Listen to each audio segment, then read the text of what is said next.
Hello there.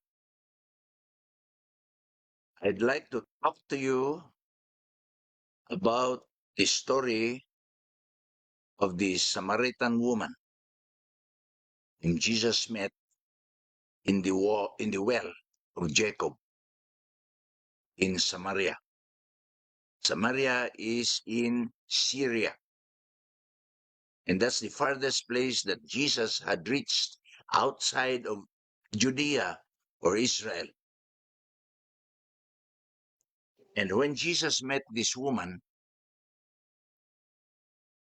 it is recorded by John, the Apostle John, in John chapter 4, verse 10. And I'd like to read it to you. Jesus said to the woman, to the Samaritan woman, if you only knew the gift of God. Look here, Jesus is talking about the gift of God. If you only knew the gift of God for you.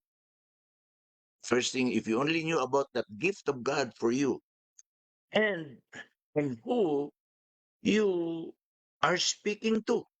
So there are two things about the gift of God and about who the Samaritan woman was speaking to is Jesus, of course. And Jesus said, if you only knew about the gift of God for you and this person you are speaking to, you would ask me, needs asking him. You would ask me, and I would give you living water. If you only knew the gift of God and this person you are talking to, and if you ask me, so it means asking him, then he said, I would give you living water. Hallelujah. Now let's talk about this living water that Jesus would give if you only get to know him, because this gift of God is living water. Then they had the conversation, and then Jesus said to this woman, anyone, verse 13, anyone who drinks from this water will soon become thirsty from this water from the water of the well of Jacob. Anyone who would drink this water in this well will soon become thirsty. But those who drink the water I give, oh, the living water that I give, those who drink the water I give will never be thirsty again. It becomes when he drinks of this water that I give, he will never be thirsty again, but it becomes a fresh, bubbling spring within him, within them, giving them eternal life. So, what is the relation of this water that comes from the well of Jacob?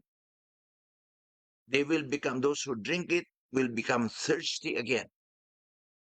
But those who drink the water I give, which Jesus gives, will never be thirsty again. And the result after drinking that water that comes from Jesus, it will become a fresh, bubbling spring of water within them. It will be bubbling within them and will give them eternal life. Oh, so the effect of drinking this water that Jesus gives will become a fresh, bubbling water within the one who drinks this water and will result in eternal life. I want to emphasize this point that the effect of this fresh water that comes from Jesus will result in eternal life. So the relationship of this fresh, witty water coming from that Jesus gives is eternal life to those who drink it. And it will become bubbling fresh water from them. It becomes a fresh, bubbling spring. Spring means it's continuously coming out from them and will result in eternal life. I want to explain how this spring of water results in eternal life. Okay. Now, when Jesus said this to this woman, Samaritan woman, the woman replied and said, "Please, sir, please give me this water." So it had to come from the desire of this woman for the water. And he said, "Please, sir, give me this water. Then I'll never be thirsty again. And I won't have to come here to get water from this well, natural well." All right. When Jesus informed the woman about this kind of water, you'll never be thirsty again, and that it will result in eternal life. This woman decided immediately. And he said, "Please, sir, give me this water, and I will never be thirsty again. And I won't have to be coming to fetch water in this well." Okay. I hope you understand this series of events when Jesus met this Samaritan woman and he informed him about the gift that God has for her, and that if he knew, there are 3 points, if he knew the gift that God has for her, and that if he knew the one he is speaking to who could give her this living water, then he would ask. You see, the series of things are she would ask, then you would ask me, and I would give you living water. Jesus said in verse 13, "Anyone who drinks this water will soon be thirsty again. But those who drink this water I give, those who drink natural water, will be thirsty again. But this water that I give will never be thirsty again." And the result is when they drink this water that Jesus gives, he says, it becomes a fresh, bubbling water within them and giving them eternal life. So we need, I want to emphasize, we need to drink this water to be able to have eternal life. Without this water, you cannot have eternal life, according to Jesus. So what happened? What happened? When Jesus told this woman immediately had the desire and the thirst for this water. And so he said, the result when Jesus informed him about this kind of water, this woman immediately had this desire for this water. And he pleaded, he said, "Please, sir." The woman said, verse 14, "Give me this water. Give me this water. Then I will never thirst again. And I won't have to be coming here to this well to fetch water." Now, I want to inform you that in the conversation of Jesus and this woman, the woman informed him already about what is happening, what will happen from that time and the future until this time of ours. In verse 21, Jesus s- said to the woman, "Believe me, dear woman, the time is coming when it will no longer matter whether you worship the Father on this mountain or in Jerusalem. So it will not matter anymore where it has to be in the mountain where the Samaritans go to worship God or in Jerusalem where the Jews worship God. Jesus said to the woman, "Believe me, dear woman, the time is coming when it will not no longer matter whether you worship the Father on this mountain or in Jerusalem." But he says in verse 24, 23, but the time is coming, and indeed is here now. The time is coming and has now come already. When true worshippers will worship the Father in spirit and in truth. Okay, so there's a difference now. No longer according to what the Samaritans believe or what the Jews believe, that they have to worship in the mountain or the Father in Jerusalem. But Jesus said it is coming and has now come when the true worshippers, I'd like to emphasize this, if there are true worshippers, there are also false worshippers. Okay? And he said, when the true worshippers will worship the Father in spirit and in truth. So that is what matters now. It's not where you worship, whether in the mountain where the Samaritans worship or in Jerusalem where the Jews worship, but the true worshippers are those who worship God the Father in spirit and in truth. What does in spirit and in truth mean? I would like to emphasize this again. The residence of the spirit, the human spirit, is in the heart, and the residence of the soul is in the mind. So, the mind, the soul is in the mind, and the mind, according to science, is the commander of the whole body. It's the mind who commands every part of the body to do its function. The eyes to see, the hands to reach, the mouth to talk, the feet to walk. Everything, every part of the body is commanded by the mind.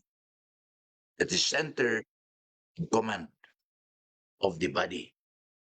But the center of the spirit of man is in the heart. And that is why the Bible says that God deposited the spirit in the heart of man so that it becomes the higher commander, the supreme commander. So without the spirit of God, the heart is the supreme commander of the human body. It commands the mind, and the mind, even whatever it believes, will have to yield to the command of the heart. Okay? This is something that many people do not seem to understand and they do not seem to know. But I'll give an example. Even if the mind knows that it is wrong to do something, to steal, it's wrong to lie, it's wrong to murder, it's wrong to hate your brother. But when the spirit is commands the mind to do wrong, the mind cannot do anything. He has to obey. For example, the heart wants to steal. The heart wants to do adultery. The heart wants to hate the brother who did you wrong. Then the mind will yield. You see, the heart is a stronger commander than the mind. So when the devil comes and the devil sets himself in your heart, even if you know that it is wrong to steal, it is wrong to kill, it's wrong to lie, you will do it anyway because the heart is supreme commander. And that's the devil. When the devil comes to the heart, he is the supreme commander. He commands you. He is the one who binds you. He's the one, you are captive to the devil. And you will do what the devil wants anyway. So that's the difference between the heart and the mind. Now, it says that Jesus said, those who truly worship the Father will worship not from the mind, but will worship from the heart, from the Spirit, who worship Him in spirit and in truth. There are two things: worshiping the Father in spirit and worshiping the Father in truth. What is truth? Really, reality, truly, truly worshiping, not just by mind, not only pretending through the mind to be worshiping, but worshiping in truth. We call it uh, truly worshiping in truth. Is it truly worshiping? Not just pretending, not just worshiping by memory or by through the mind, but from the heart. It's together. Those who worship from the heart in spirit and in truth means truly worshiping. In Ilocano, paypayso, paypayswen. In Tagalog, yung tunay. Truth is tunay. Katunayan is talagang tunay nagsasamba. In Ilocano, agpaypayso nga pa nagdayaw. Ha? In Igorot, tet ewa. Ha? Tet ewa. Ay panagdayaw. Alright. So that is the difference between worshiping in spirit and in truth from worshiping just from the mind or by memory, like when we memorize songs or it is projected and we can just read it and we sing it, but we are not singing it from the heart, but singing it from the mind, then that is false worship. Singing it from the heart and truly from the heart in spirit and in truth, then that is the worship that Jesus is talking about here. And he says the Father is looking for those who worship him this way or in spirit and in truth. For they are the kind of worshippers the Father, God seeks. They are the one he longs for. They are the one he is looking for. He's desiring. He's not desiring false worshippers who worship him only in the mind and by memory and by singing from hymn books. He wants people to worship him from the heart and in reality, in truthfully. Okay? And he says, for God is spirit, capital S, Holy Spirit. God is Holy Spirit. So those who worship him, I want you to take must. It is a must. It is compulsory that must worship him in spirit, in small s, in heart, and in truth. Okay. So there is a difference between worshiping God falsely, which is what is in the mind, or just singing it as it is projected, or singing it as it is read in the hymnals, and worshiping in spirit, capital S, which is from the heart, and truly in truth means truly worshiping. Okay. Now, so when Jesus explained to the woman, and let us imagine that the woman is like us.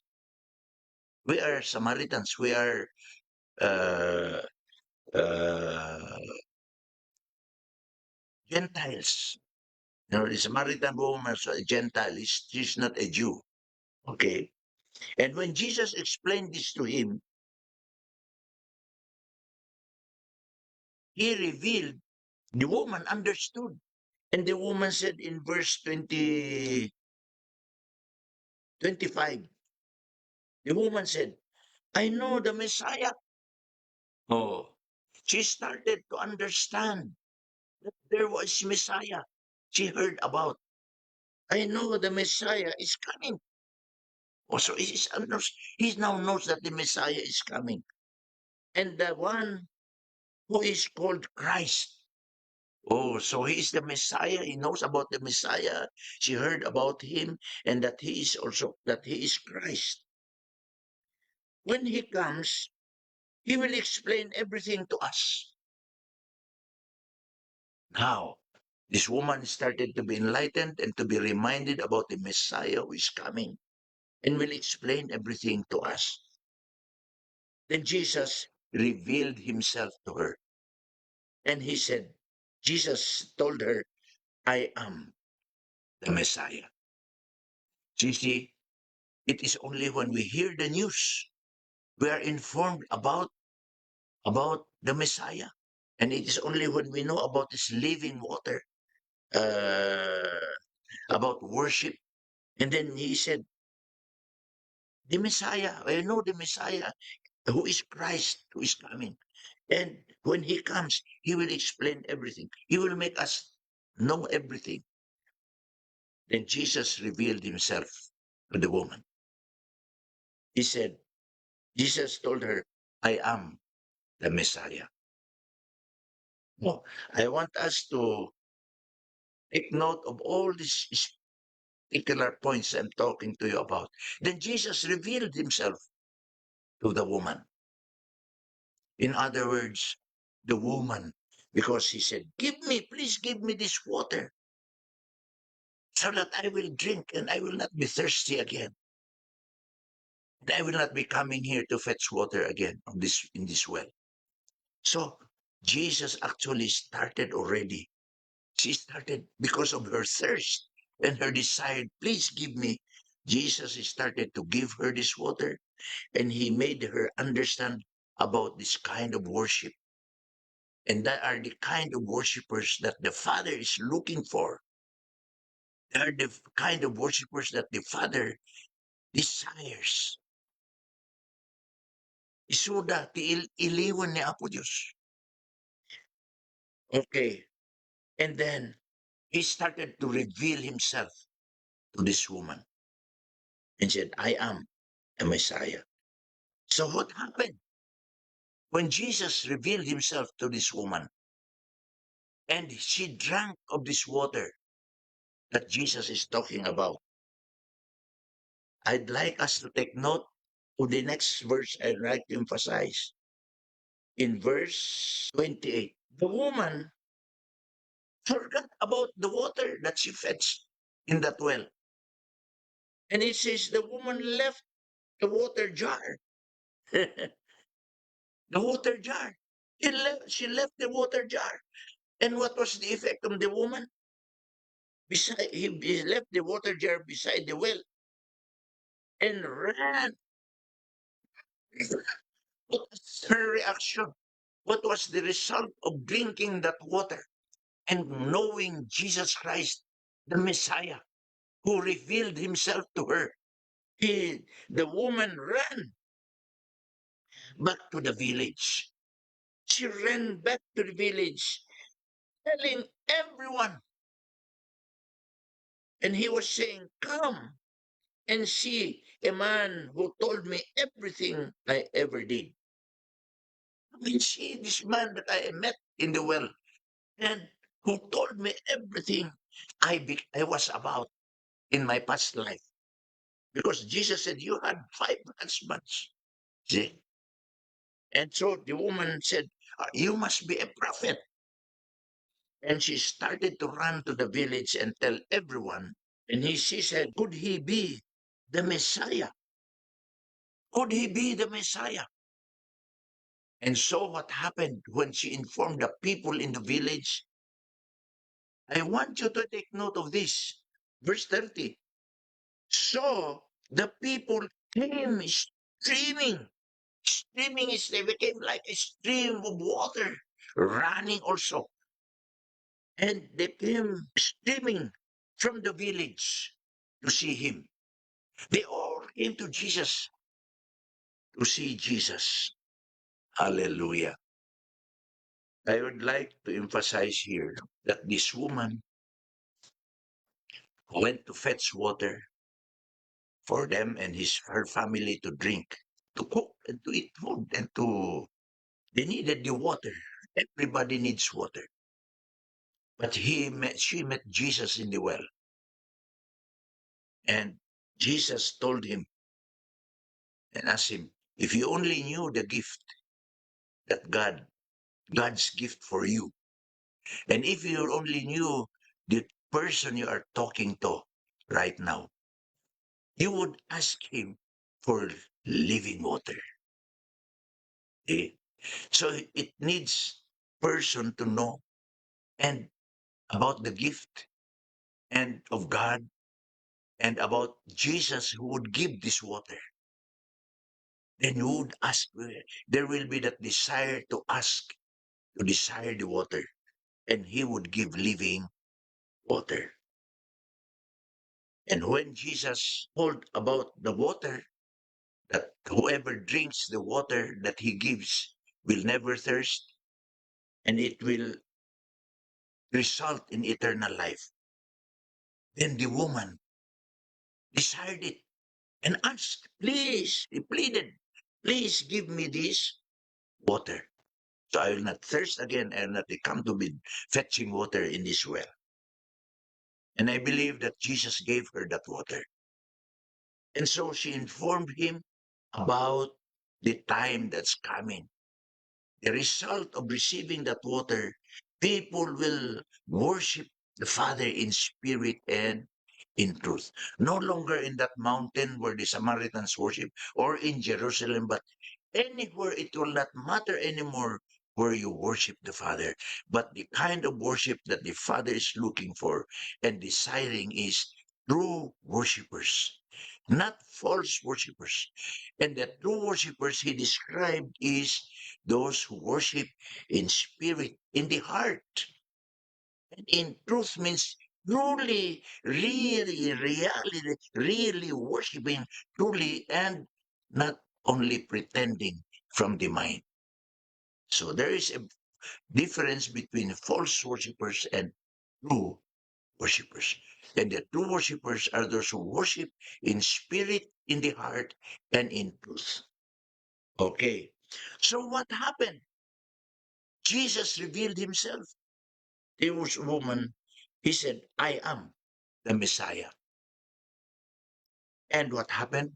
The result of revealing himself, Jesus revealing himself to the woman, that woman forgot about her jar beside the well and ran to the village to inform the people. He told everyone about Jesus whom he met beside the well and who told him everything about she ever was in her life. And the result is the people, like a stream, streaming from the village, went to Jesus to see him. And I'd like to tell you that this was the uh, the message of Jesus in John chapter 14, which we had this year, 2025, when Jesus said in John chapter 14, verse 12, he who believes in me, like the woman, just like the Samaritan woman who believes in me, will do the works I have been doing, will do the works I am doing, will follow me. You see, but to be able to do the work that Jesus expects us to do is we must be like the woman. We must ask, please give me this water. And what is that living water that Jesus gives? The Holy Spirit. The Holy Spirit. Please give me this water so that when the woman asked for that water, Jesus gave and it bubbled up within her. And it caused her to forget about her jar. It caused her to forget about the material things that she and her family needs. It caused her to bubble up, that water bubbled up in her, and she caused her to run to the people in the village. And when she drank this water, she ran to the village to tell everyone about Jesus, whom she met in the well. And what was the result of that water that she drank from Jesus? The people started streaming out toward Jesus. Remember, Jesus said, "If I am lifted up, I will draw all men unto me." And that is what Jesus needs us to do. Anyone who believes in me, in Matthew chapter 14, verse 12, will do what I have done. I will tell the woman.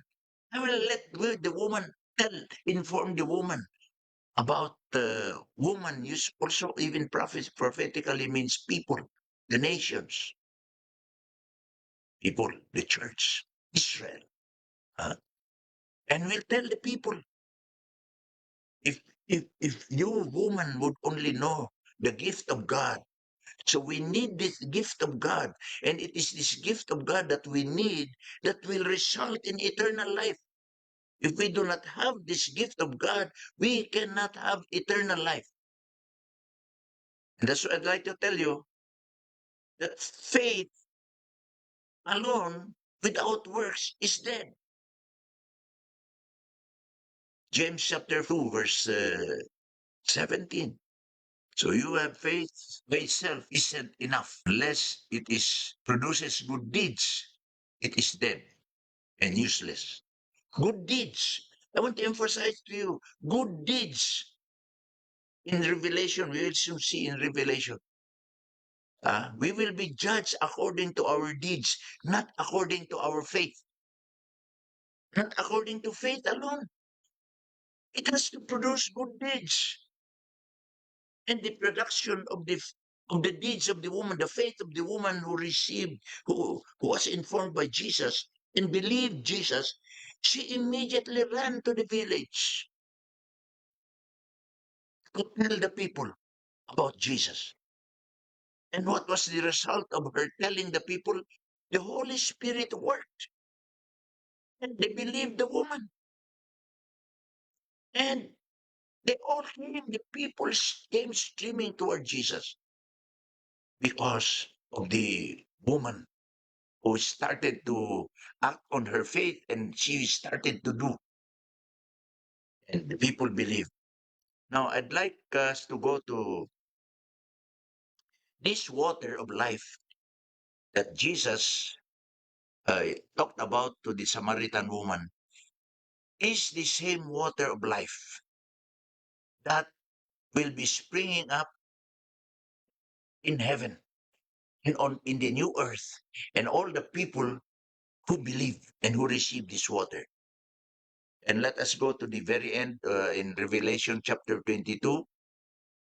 I'd like to us to know about this in this end time. It is this spring of water that we all need to share.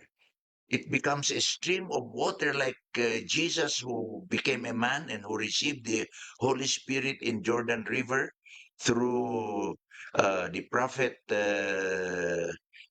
John the Baptist.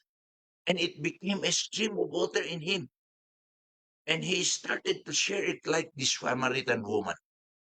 And this is what we need to do. When he said, "He who believes in me will do the works that I do, that I am doing, that I have been doing."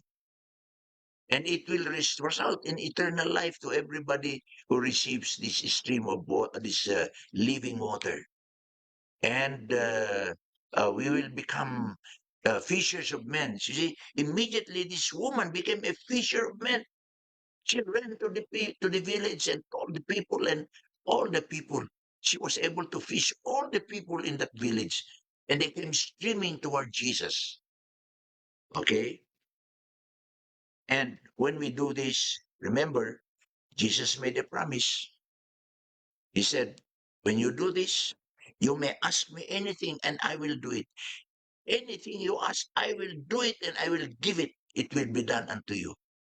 Hallelujah. So in Revelation chapter 22, verse 1, it says, Then the angel showed me a river with the water of life. So he's talking about a river in the end.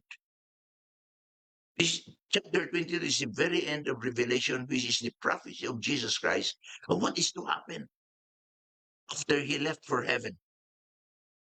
Until from the beginning of Revelation chapter 1 up to chapter 2 is the end, is talking about heaven already. And in heaven, there will be a river of water of life. Chapter 22 of Revelation. Then the angel showed me a river with the water of life, clear as crystal, very clear, very clean, no dirt at all, flowing from the throne of God and of the Lamb. The throne of God in heaven, God the Father, and of the Lamb, Jesus Christ. Okay? But why is that water coming from the throne? Because he is part of God. From the throne is coming also from the throne of God. So, Father and the Lamb, Jesus Christ, and the water of life, which is the Holy Spirit. And he showed me that river, that Holy Spirit of the water of life coming from the water from the throne of God. In the end, that will be in heaven or in the New Jerusalem. Okay. And it says, on each side of the river grew a tree of life. Now, I want you to know that in the original plan of God on earth, he planted a garden. He filled it with trees, all kinds of trees bearing fruit, food, good for food, and is the provision for Adam and Eve, whom he created later to be his companion. See, the tree of life, God planted in the Garden of Eden. Seed supply, the provision, the blessing, prosperity. And on each side of that river grew a tree of life. The tree of life in the Garden of Eden is now restored in this time, in chapter 22. The tree of life bearing fruit, bearing 12 crops of fruit, each a fruit crop each month. Every month is bearing fruit. In other words, every month, 1 month it's harvested, and the next month, and 12 crops a year. And it will be for the supply and food of the people in that city, in that beautiful city called New Jerusalem. Okay? And it says the leaves of the tree were used for medicine or healing, medicine to heal the nations.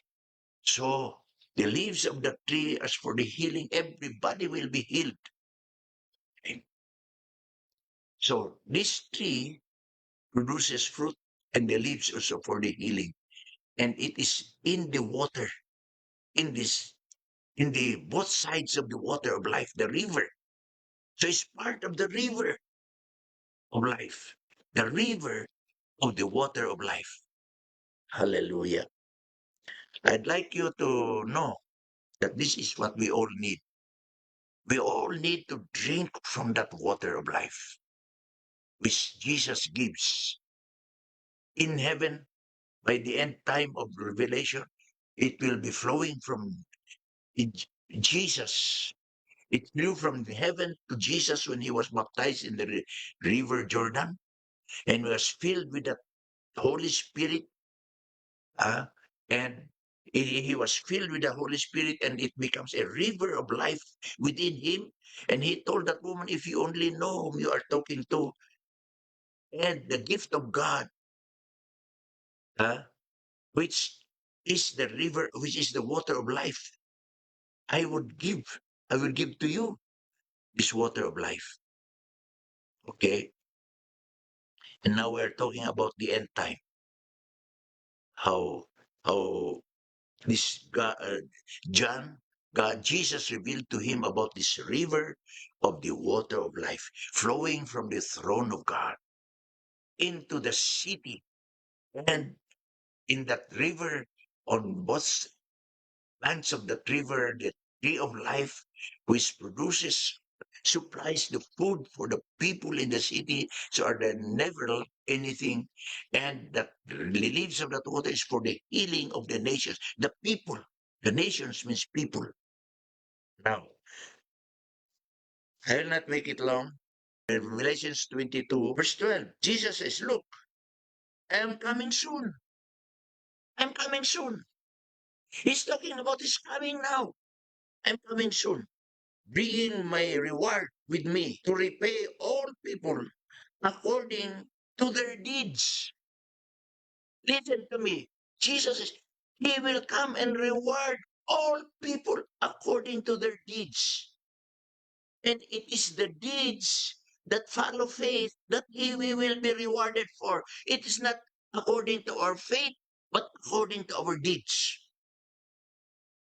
Now, faith without deeds is dead faith. That's why I'd like you to listen. You know, today there is so much teaching about faith, faith, faith only. We're saved through faith, but we are not saved through faith without deeds, because we will be judged according to our deeds. Okay? And Jesus says, I am coming soon, bringing my reward with me to repay all people according to their deeds. I am the Alpha and the Omega, the first and the last, the beginning and the end. And you know, the next verse, he says, blessed are those who wash their robes. Wash. When you wash, you need water. And what is the robe? He's talking about our righteousness, our robes of righteousness. We have to change our wicked things in our life so that we'll have the righteous. And the righteousness is our garment. We will wear white robes. It will be white. It will not be stained anymore. It will not be red or blue or black or any other color. It will be pure white. And that's the robe of righteousness that everybody will wear when Jesus will come. And we need to wash our deeds. We become righteous. And what do you need to wash? You need water. You do not only drink the water, but you need water to wash. And that is why you'll find out that only those who are filled with the Holy Spirit are truly born again. Born again means changed. Nabalbaliwan. Ah, nababago. See? Because it's the Holy Spirit, the Spirit of God, the power of God that will change your life. And you'll become truly born again, truly washed with the robes. And so Jesus says, blessed are those who are washed with water, the living water, the powerful water, the Holy Spirit. Blessed are those who wash their robes. They will be permitted to enter through the gates of the city. Permitted to enter through the gates of the city. You cannot enter the gates of the city without permit. And the permit is you must be washed with robes. And eat from the tree, from the true tree of life. That's why you cannot eat from the fruit of the tree of life without washing robes, without being changed, being transformed by the Holy Spirit, by the water that will wash. your robes. Okay?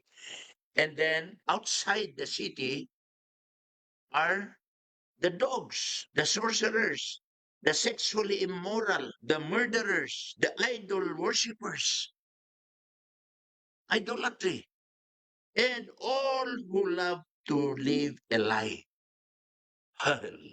All those who lie will go to hell. All of this cannot enter the city, cannot enter heaven, cannot enter the new Jerusalem. And Jesus continues to say, I have sent my angel to give you the message for the churches. The churches to us. We are the churches today. I am both the source of David and the heir of his throne. I am the bright morning star. And verse 17, the Spirit will tell us the Holy Spirit and the bride, Jesus, two of them. And the Spirit and the bride say, come. Let anyone who hears this say, come. Let anyone who is thirsty, like the woman, the Samaritan woman, let anyone who is thirsty come. Let anyone who desires drink water, drink, thirst freely from the water of life. So this is very, very important. The water of life is the very, very basic need that Jesus gives to give us eternal life and to change and transform us, to wash our robes. See? And Jesus continues to say in verse 18, and I solemnly declare to everyone who hears the words of prophecy written in this book. Yeah. All right. This is very important. We need to receive the water of life that Jesus spoke about to the Samaritan woman. We need to receive it just like that woman. We must ask. We must know Jesus who is able to give us this water. And when we know, we ask her, ask him, like Jesus asked, please give me this water and I will not thirst again. And when she received this water from Jesus, what was the result of this water? She ran. She forgot all about her jar, about the water in that well, and about the need of her family, about herself. She ran to the city, to the village. Village means people, and told everyone about Jesus. And what was the result of that water that she drank from Jesus? People stream toward Jesus. And this is what Jesus is asking us today. If you believe in me, do the works I have done and I'm doing. We must become fishers of men. We must become like that woman who drank that water from Jesus when Jesus informed her and revealed to her himself, I am the Messiah. And when she came to know that, she was filled and she ran to the people, tell about Jesus. And that is how we acquire our eternal life. He who does the will of my Father are the ones who will enter heaven. That's what Jesus says in Matthew 7:21. Only he who does the will of my Father, who will follow me to do the will of my Father, will enter heaven. And we need this water of life. We need this water to drink this water because it will be the water that will be with us in heaven, in the New Jerusalem, in chapter 22, that Jesus revealed to John, the angel revealed to John, that we will be drinking that water, we will be washed with that water in that river of life, and we will be enjoying and eating nourishment, nourishing from the tree of life, the fruit of life, and from the leaves of the tree of life that heals us. There will be no more pain. There will be no more sickness. There will be no more demons that will torment us. Everything, the water of life will be flowing to the city of God, the New Jerusalem. This is all that I can share to you. This is our revelation of God to the churches, to us. And we need to understand this revelation. Let's not care about the others if they don't understand this. But God is revealing to us to do this. We must share this water of life. And how to be able to share it so that streams of people will come to Jesus. We have to share it. We have to go. But before we can go, we need to drink this water from Jesus. And we need to be filled with this water so that it will bubble up with us and we'll forget everything in this world but go and do the will of the Father like Jesus. And that is eternal life. I want to emphasize that we need this water of life to have eternal life. And this is from Jesus. May God bless you. I expect your response.